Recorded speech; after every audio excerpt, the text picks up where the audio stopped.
Estamos de volta com o programa Em Pauta desta semana, falando sobre o projeto que está em discussão no Congresso Nacional já há algumas décadas e que voltou com força agora, sobre a tributação sobre grandes fortunas e heranças, que está, segundo a classe empresarial, provocando uma fuga de capitais e desestimulando o investimento no país. Esse bloco eu gostaria de abrir com essa pergunta, professor. Se esse projeto passar adiante, isso é um desestímulo à economia? Sem dúvida nenhuma.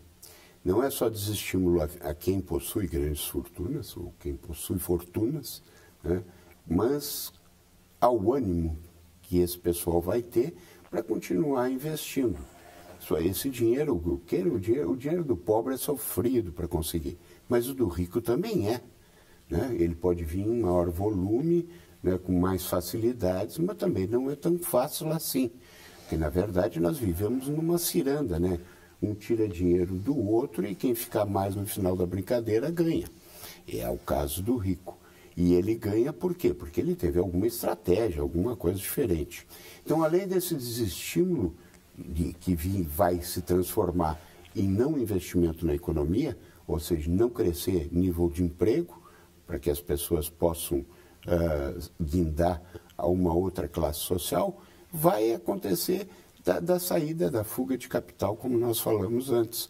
Né? Esse pessoal liquefazendo o seu patrimônio e levando para fora, quer dizer, transformando isso em dinheiro e levando para fora. Isso já está acontecendo, né? Está acontecendo. Esse fechamento de empresas, essa coisa, isso na verdade nada mais é do que já essa fuga da economia brasileira, pela crise que a gente vive. Exatamente. Grandes empresas estão fechando hoje as suas portas, não são só as pequenas e microempresas.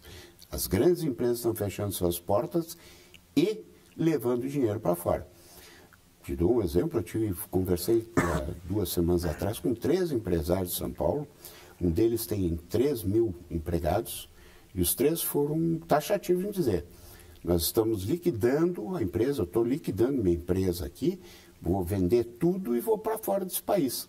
Porque não é só a tributação em si, é a desorganização em que está esse país, sem as condições, sem os meios para que se possa produzir aqui, ou que pelo menos o governo não interfira na atividade produtiva, que como hoje está interferindo, ele interfere diretamente em tudo, tributa todo tipo de atividade, quer dizer, tributa com alíquotas extremamente altas.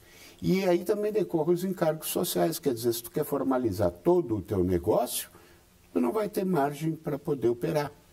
Né? Nós vamos ter um tributo e com encargos acima de 55% do preço final do produto.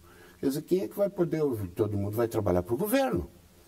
Antigamente, eu tinha instituição financeira também, e a nossa carga tributária era de 65%. Mas com dinheiro dá para te girando rápido isso, dá para te pagar tudo bem. Agora, quem produz sapato, quem produz bolsa, quem produz vaca, quem produz seja lá o que for, não tem condições de pagar esse tributo. É extremamente alto e, por decorrência, mal aplicado, mal gerenciado. Se isso retornasse para a sociedade, tudo bem. Talvez não teria tanto problema em pagar a quantidade de impostos que nós pagamos. A pessoa pagaria satisfeita, vamos dizer assim. Porque tem retorno, mas aqui não se tem o retorno. Não se tem o retorno, esse que é o problema. E aí ainda acontece toda essa onda, né, de assalto ao país que aconteceu nessas gestões, nesses últimos 18 anos. É que é uma coisa assim, nunca vista na história desse país, diz o chefe maior, né? Então, poxa, quer dizer, nunca foi visto uma coisa dessa ordem, sempre houve, isso sim, mas não nessa escala que está acontecendo. Essa questão da tributação, eu vou fazer uma pergunta, colocar o senhor aqui no sinuca de bico. Isso é uma questão que o governo realmente acha necessário para repor o rombo, né, ou cobrir o rombo, vamos ser mais claros, que existe hoje nas contas públicas, nas contas do governo, ou isso é uma questão ideológica? Olha, isso em primeiro lugar, não cobre as contas públicas, mas nem de perto. Né? Por maior que seja a alíquota, menos que tribute 100%. Confisquem as riquezas das pessoas. Não tem como isso cobrir o rombo, porque se tornou muito grande. Muito grande. O governo deve demais, com a sua dívida pública em 2,3 trilhões de reais, né? Não cobre o déficit corrente, que é a despesa e a receita do ano que eles estão tendo, né? O que se chama déficit primário. Quer dizer, então, e por esse aspecto, isso não resolve nada, né? Só cria mais animosidade e dificulta ainda mais o crescimento. E o segundo ponto da tua questão... Se a questão era ideológica e não realmente necessária economicamente, como se afirmam, como afirmam, perdão, os favoráveis ao governo. O nosso telespectador tem que ficar atento ao que está acontecendo nesses últimos anos, vamos dizer assim, nos últimos 10 anos, quando essa ideologia começou a ser implantada, né, que é o socialismo bolivariano. Nós estamos vivendo isso, né, e essa medida é uma das intenções, né, porque o culpado de tudo é o rico, é muito fácil. Ou os Estados Unidos. Era os Estados Unidos, agora é o os rico. ricos, né, infelizmente. Isso vem sendo implantado desde a educação, desde a faculdade até a pré-escola. Cartilhas de comportamento do professor em sala de aula, com o que ele deve dizer. Se a pessoa te disser, o aluno te disser não, isso não está certo, professora, tu tem que dizer isso, está escrito. Eu acho isso um absurdo, né? Nós estamos limitando tirando o livre-arbítrio das pessoas, delas fazerem e dizerem o que querem, né? Ou seja, nós estamos vivendo uma falsa democracia. Então, isso está sendo implantado em todos os segmentos, esse tipo de ideologia. A gente não sente, a gente acha, um Brasil educação lá, muito bonito, muito interessante. Tá, mas como é que eu vou fazer esse negócio? É só o programa para beneficiar a segregação que eles fizeram dentro dos países, né, criando cotas para os negros, cotas para os aleijados, daqui a pouco vão criar para os olhos azuis, né? Só falta isso. Então, isso é um apartheid disfarçado, né? Não, vamos beneficiar. Acho que beneficiar é a competência. Enquanto disser a nossa Constituição lá, e o Brasil é um país capitalista, nós temos que seguir essa Constituição. E isso não está sendo seguido. E ninguém reclama, porque parece ser um benefício, mas está prejudicando, inclusive, a essas categorias, essas classes. O que nós temos é dar condições quando essas pessoas ingressam, né? Tipo, fazer a calçada para que o deficiente possa passar. Isso é uma coisa justa. Ele tem saúde, educação e segurança. É o que o governo tem que cuidar. Mas ele tem que saber o que é a saúde, o que é a educação e o que é a segurança. Esse é o problema. Educação não é fazer essas limitações, criar esses compartimentos dentro da... Abrir vagas, sem dar educação de base. Exato. Sem dar educação de base, sem o principal. Dar condições para a família, para que a família eduque. Porque a família hoje não transfere essa responsabilidade para a escola. Mas vocês têm que dar educação. Não, senhor. Quem tem que dar os valores da educação são os pais. E eles não têm condições de dar, porque não têm condições econômicas. E talvez porque também nem tiveram condições de serem educados. É toda uma geração que está aí hoje que está passando por isso. E está tendo continuidade. A próxima geração também vai passar por esse mesmo tipo de dificuldade. E tem que se fazer alguma coisa agora para mudar isso, porque nós estamos indo para um rumo perigoso, que é o rumo da desestabilização social. Daqui a pouco, eles fizeram um processo inteligente. Vamos desarmar a sociedade. Tirar a arma de todo mundo, porque senão todo mundo saía hoje e ia dar tiro, né? E agora, então, estão tentando implantar toda essa ideologia, que estamos falando em ideologia, para que as pessoas se readequem a permanecer nesse paternalismo de Estado. O que é o paternalismo de Estado? O Estado é o grande pai. Ele diz o que fazer, nós dizemos amém e somos felizes. Absurdo isso. Né? Sim, Isso fere totalmente o princípio chamado democracia, que é o pelo qual a gente luta sempre. Eu vou fazer um comparativo e não vou partir para um comparativo, claro, com países europeus, porque estão muito acima e anos-luz à nossa frente em relação à política, em relação à economia, apesar da crise que alguns países da zona do euro também vivem. Agora, vamos trazer mais para próximo de nós aqui, né? Hoje, na América Latina, Colômbia, Peru e Chile são as 3 grandes potências da América Latina.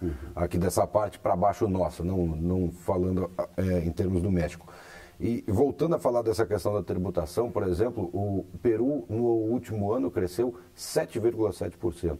O Chile cresceu 9%, teve um aumento do seu produto interno bruto, também com muitas empresas brasileiras que estão se transferindo para esses países.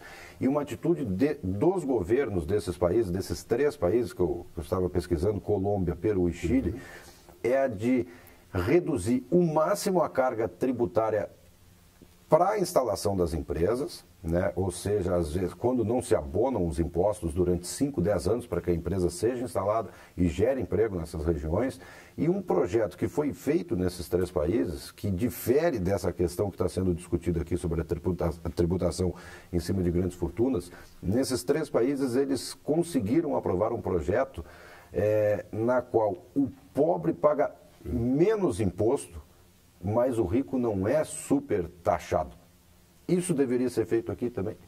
A gente volta naquele assunto quando o senhor falava que era secretária que quis isentar o IPTU. Exatamente. E que não foi possível. Só fazer uma correção, a grande potência ainda da América Latina é o Brasil. Né? Nós somos queira ou não, uma das 8 potências do mundo. Né? Mesmo porque nós temos extensão de terra para fazer isso. O povinho que Deus botou aqui que é o problema, né? Que acabou distorcendo as possibilidades.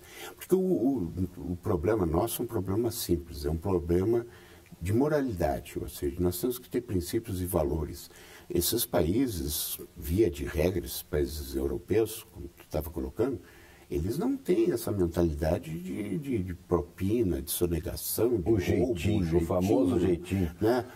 A lei de Gerson, coitado do Gerson. E o vizinho fiscaliza. Se você fizer erro, ele denuncia. Ele é teu amigo, mas denuncia. E se ele não fizer, a imprensa faz. Né?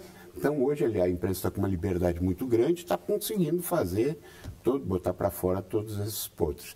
Só agora, retornando, então, aos 3 países vizinhos aqui.